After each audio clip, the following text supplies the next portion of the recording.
last night for watching?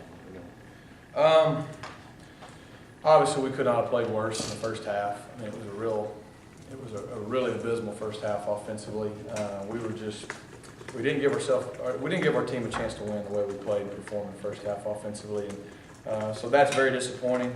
And of course, the turnovers and the penalties at crucial times is still just it's unacceptable, and it's got to be something that's corrected.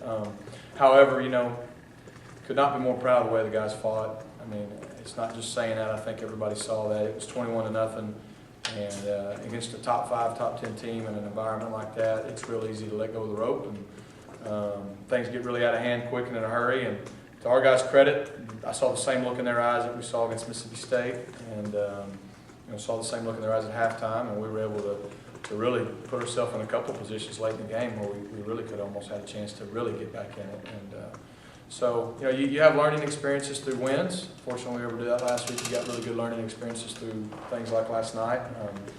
But our guys are really down right now, and they should be. Everybody's taking it personal because we know we played good enough in the second half to win the ball game, but you got to play full quarters. Can you give an update on Jalen and Yeah, I mean, I won't get any specifics, but Jalen, we lost him in that first drive, and it's not good. We probably lost him for the year. So, and that's a big loss for us. He's a guy that has really been the leader for us. He plays a lot of snaps, does a lot of things, not only just making plays, but he does a lot of things that maybe people don't see.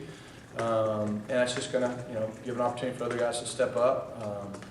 I think we lost him the other night. That hurt, just from not having him there, but I do think the guys got in there and stepped up and did a nice job. So moving forward, guys are just going to have to pick up the slack. Tony Stevens was one of those guys that got a little more reps than he has. Is he a guy that's going to have to step up some more? There's no question. Tony is a guy, like we said before, he missed a lot of time in camp, but we've been bringing him along, and he had more of an involvement in the game plan, and he had a couple catches, and that's going to increase. And now we got 2 weeks to really get him more reps.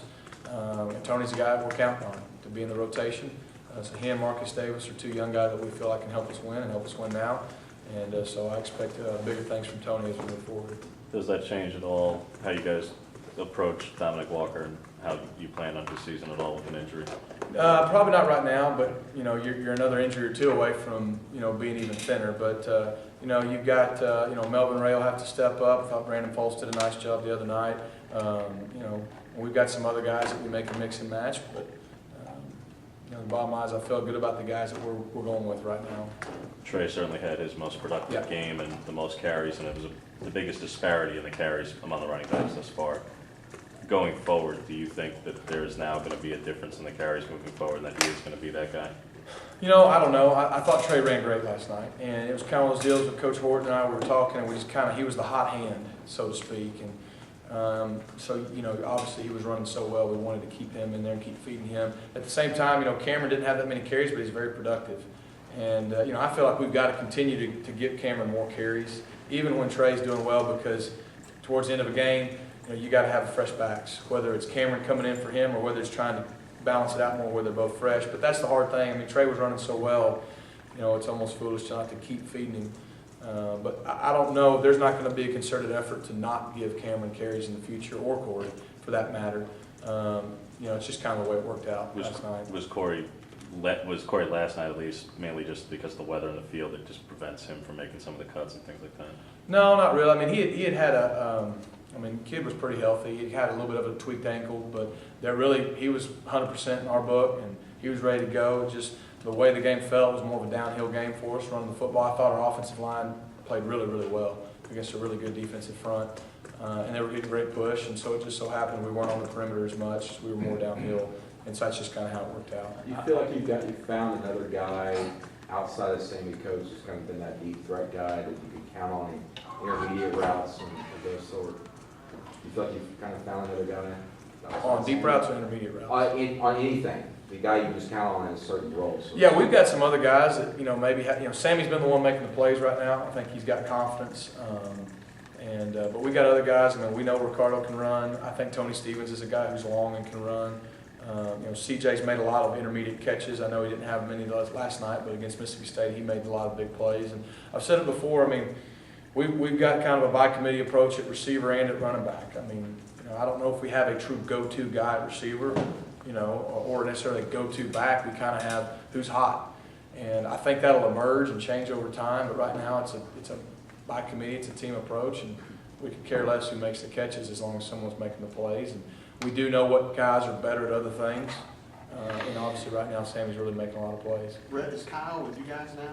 Saw him catching passes before the game. He's running Wildcat more. Is that what he's doing? Kyle's kind of a little bit of a jack of all trades right now. I mean, we're trying to get him involved. I know he still is very well versed in what's going on defense over there.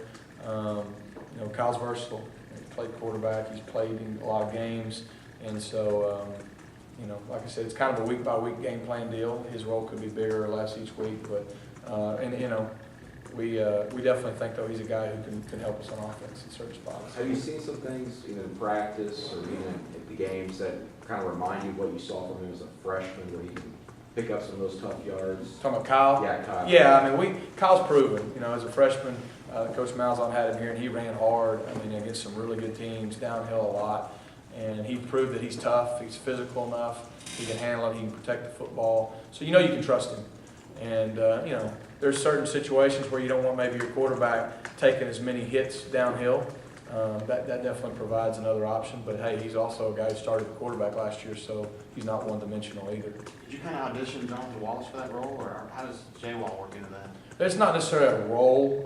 We used Jonathan, I think, in the second game in a couple spots. And like I said, it's just a week-to-week deal. There's some plays here or there that we feel like maybe those guys fit. Take something off of Nick, and if it fits, we'll do it. If it doesn't, we won't. We won't force that issue. Rhett, what do you see from watching film and stuff after the fact on the deep throws that Nick kind of missed, overthrew? Just seemed like the ball seemed to float on him a lot. Yeah, there's no secret. Nick didn't have a good first half, and he knows that. We weren't throwing and catching the ball as a whole. We had some drops too. We weren't throwing and catching the ball well. I don't know what the reason for that is. In the second half, we settled down and did a much better job. But bottom line is we got to be more consistent. And if we're going to win against top 5, top 10 teams, you got to play 4 quarters, and we got to be more consistent in the passing game. I think last night we proved we can still run the football. But we're going to have to make plays in that passing game too, in clutch situations. Rhett, talk about offensive line. Anybody particular play well for you? I thought those guys, for the most part, all 5 of them had a really good, solid night. Reese played really well as usual. Both tackles, Greg and Pat Miller, had good nights, and I thought Chad and Al had good games in the middle. Our guys from the first play only got like 4 or 5 yards. We're getting great push, and they got 2 really good defensive tackles inside. So they were getting really good push. We were able to really run. Our backs ran hard, backs ran well. That's a really good defensive front we were able to run the ball against. Like I said, we just didn't throw and catch the ball very well at all, so we couldn't stay on the field on 3rd down in the first half. But a lot of credit goes to them for that too. How much have they improved from week 1 to now? Everybody or the offensive Offensive line? line. Oh, a lot. They had their best game by far last night. We feel like that can be a strength of our team. It needs to be. We don't have any seniors, but we got some guys with a lot of talent and some guys that have played. I think Alex Kozan is probably the one who's played the least coming in. And by now you've played 4 games, you've got enough experience. So we'll continue to lean on those guys. And, I thought their pass protection was really good too. Other than maybe one thing here or there, they did a good job protecting it. And, LSU does a really good job with their 3rd down pressures. And for the most part, we picked them up pretty good. What's been the key to Sammy kind of getting consistent on that breaking out? I think it's probably 2 things. One, confidence. Coach Craig's done a great job, man. He's confident. He's believing more and more every day. He came in more confident. He worked so hard this summer.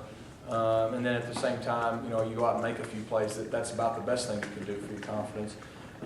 There's still plenty of things he can work on, and he knows that. But man, he's really getting better each week. I think the next thing is just playing experience. He's still, he's not a guy who's played a ton of ball and caught a lot of footballs in big, meaningful games. And so, the more and more experience he gets, just like a Ricardo Lewis and all those guys, the better and better we think they'll get. How much do you have to work with, Nick on his accuracy when he's moving? Is that one of the concerns right now with him at this point? Not really. Believe it or not, he throws on the run very well. Like I said, last night it was just the weather, to be honest with you. That's not an excuse, but for whatever reason, we didn't handle those elements well. It may not have been that. It may just have been coincidence. But the first half, it didn't matter if he was in the pocket or rolling out. We didn't throw and catch the ball well. And But, you know, I feel like Nick throws the ball on the run fine, you know, when he's locked in. Do you feel like he's kind of a slow starter in the sense that he's had some tough first Well, quarters? you can say that. I think inconsistent is probably the better way to put it. And that's probably a microcosm of how we are on offense right now. Because, you know, I thought we started well, you know, against Arkansas State and some others. We moved the ball well against Mississippi State too early, even though we didn't score touchdowns. So, you know, I told him again today, you know, I mean, the difference between us being just okay and being really good is very small. And we're playing hard. They bought into what we're asking them to do. I really believe that. But at some point, you can't just play hard. That's not enough. You got to play smart. You got to execute. You can't have 3 penalties inside the 5-yard line. And we've had 2 or 3 touchdowns called back. That's unheard of. I mean, you can't win doing that. Fortunately, one time we were able to still score, and at the end of the game, it should have been 35-28. Us kicking another onside kick, but we have a false start. The ball would have been on the 1 foot line, second and goal with a minute plus to go. You know, and then that backs you up, and now you're scrambling, and they're putting everybody in the end zone. It's just things like that can't happen. Turnovers can't happen. You know, we got a 4th down, and we can't. We fumble the mesh. We're gonna get the 1st down. Who's that on? It doesn't matter. It's on both of them. You know, looking at it, you can blame whoever. Bottom line, it's both their responsibility. It was there. We get a 1st down. Who knows how the whole game changes? Little things like that make all the difference in the world. And right now, when we're good, we're pretty good. You know, we got the tempo going in the second half. You can tell our guys really had confidence, and we're playing hard and executing much better. But when we're not, we're not. And that's just part of the growing pains. But we got to get that fixed quick, and bye week couldn't come at a better time. You got 2 weeks before you have to play Ole Miss. How important is it going to be to clean things up a little bit on offense, plus get your tempo going? Because it looked like you guys were tempo and they couldn't stop you. No, they can't. It's huge, and the next 2 weeks are huge. It couldn't come at a better time. You know, we are 3-1. We've got a young football team, and we feel like we can really clean some things up. You know, work on us a little bit. You know, as well as worry about our opponent, who's a really good one. But there's no doubt. I think we ended up having 85+ plays last night. You know, we're much better when we get that going, but you can't be sputtering and inconsistent to get that done, and you got to stay on the field on 3rd down to keep your tempo going. If you don't convert, then you can't get your tempo going, and so there's no doubt we got to be able to play faster and more consistent, and it couldn't come at a better time for us to clean us up and get all those little things I'm talking about fixed, so the next time we have an opportunity to win a big football game, we can do it. Given the conditions, obviously, how much of the game plan was just to run out? LSU, Miles said, we knew we just had to ground and pound, essentially. How much of that was the game plan going in? It seemed like you did pass a lot for our first quarter. Well, you never know how you guys are going to respond, and so early on we had our game plan. We were rolling with it, and they were throwing the ball too. But you know, we weren't throwing and catching it well early, and so after a few here or there, you start to think, okay, maybe we need to go a different direction, and it changes the way you call plays. And, so that has an effect on it. You definitely got to play to not only the elements, but the time and the score and all that. So that changes things a little bit. But you know, I don't know if it had really any bearing on the outcome. Bottom line is we just did not get the job done in the first half. We're at a month into the season. You've seen, obviously, a poor passing performance in the opener and then a great one last week, mixed results this past week. Mm-hmm. Each running back have their big outing, consistency from the line, all the various stuff you've seen in this month. Where do you think you are now compared to where you expected to be heading in after 1 month after the first 4 games? You know, I think our plan and our goal, and it sounds like Coach speak, but what Coach said, we're going to improve every game, every practice. That's true, and it does sound like Coach speak. I see you roll your eyes, but it's the truth. So if you want the truth, that's the truth. And I think we're doing that, but we haven't put 4 quarters together yet, and that's the disappointing thing in any of the 4 games. And, you know, in some areas we're probably ahead of where I thought we'd be, and some we're not. You know, what we're going to do tomorrow and the next couple of days is really be able to sit down and say, what are we good at? And where do we got to get better? And not do things we're not good at. And let's really try to hone in on who we can count on, who's good at what we're good at, and what we think is going to give us the best chance to take that next step, you know, the last 2/3 of the season. And I don't know if I had a preconceived idea of where we would be. You know, like I said, there's been a lot happen, but the inconsistency is the #1 thing that just, you know, we got to get more consistent.